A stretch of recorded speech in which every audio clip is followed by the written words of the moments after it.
ఈరోజు దేవుని మాట ప్రసంగి గ్రంథం 12వ అధ్యాయం 13, 14 వచనాలు. ఇదంతా వినిన తర్వాత తేలిన ఫలితార్థం ఇదే: దేవుని యందు భయభక్తులు కలిగి ఉండి ఆయన కట్టడలను అనుసరించి నడుచుండవలెను. మానవ కోటికి ఇది ఏ విధి. దేవుడు ఏమని చెప్తున్నాడు ఇక్కడ? దేవుని యందు భయభక్తులు కలిగి ఉండి ఆయన కట్టడలను అనుసరించి నడుచుండవలెను. మానవ కోటికి ఇది ఏ విధి. ఆయన కట్టడలను అనుసరించమని చెప్తున్నాడు. ఆయన ఆజ్ఞలను అనుసరించాలి అని చెప్తున్నాడు. మరి మానవ కోటికి అంటే ఏంటి? ప్రపంచంలో ఉన్న ప్రతి ఒక్కరికి తెలియజేసేది ఇదే: మంచి మార్గంలో నడవాలి అని, మన వలె ఇతరులను ప్రేమించాలి అని. ఈ యొక్క ఆజ్ఞల్లో సరైన ఆజ్ఞ ఏది? మన వలె మనం ఏ రీతిగా ప్రేమించుకుంటామో మన కుటుంబాన్ని, మనల్ని, ఇతరులను కూడా ఆ రీతిగా ప్రేమించడమే సరి అయిన మార్గము. అలా ప్రేమించగలిగితే ఈ సమస్యలు, ఈ బాధలు, ఈ కష్టాలు ఎవరికైనా ఉంటాయా? ఉండవు. ఎవరం ప్రేమించలేము, చెప్పడమే తప్ప చేసేటప్పుడు కష్టం. కానీ దేవుడు అలా కోరుకోవడం లేదు, ప్రేమించాలి అని చెప్తున్నాడు.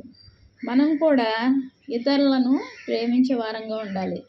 శత్రువును ప్రేమించడం కాదు, కానీ శత్రువుల గురించి మనం ద్వేషం పెట్టుకోకుండా వారి గురించి మనం ఏం చేయాలి? ప్రార్థన చేయాలి. మరీ నీకు ఇబ్బంది కలుగు చేస్తూ నేను బాధ పెడుతూ ఉంటే ఆయన జోక్యం చేసుకుంటాడు. మనం మాత్రం ఏం చేయాలి?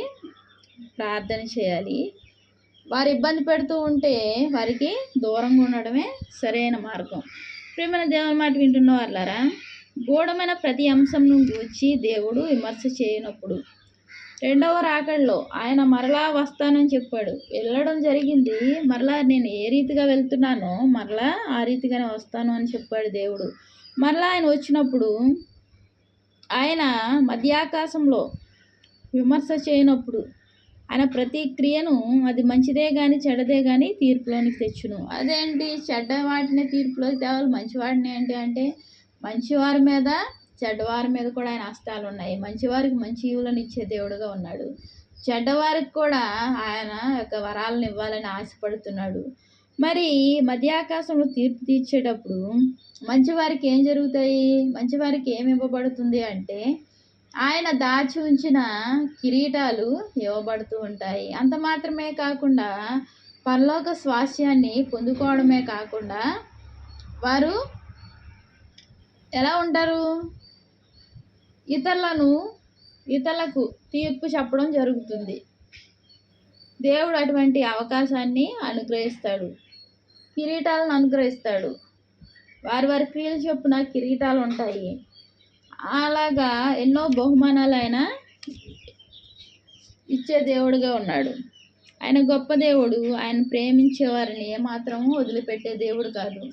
భూమి మీద వదిలిపెట్టడు. వృద్ధాప్యం తదాంతరము పరలోక స్వాస్యంలో కూడా ఆయన బిడ్డలను ఎంతో విలువగా చూసుకునే దేవుడుగా ఉన్నాడు.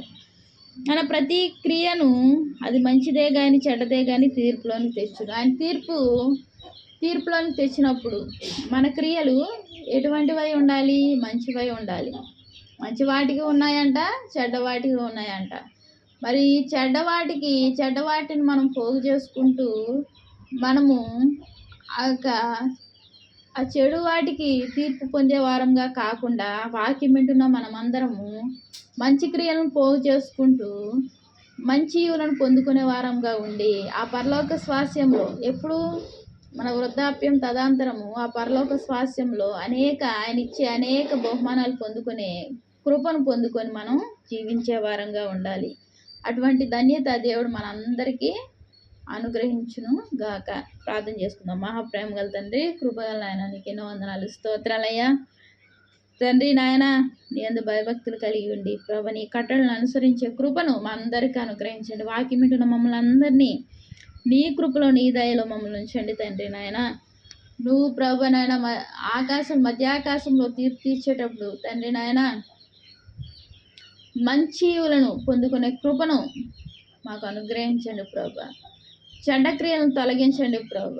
మంచి క్రియల వైపు మా దృష్టి, మా మనసు ఉండులాగిన తండ్రి నాయన సహాయం చేయండి అయ్యా. వాక్యం వింటున్న మా కుటుంబ సభ్యులందరినీ ఆశీర్వదించి దీవించి నీ దీవెనతో నింపండి ప్రభు.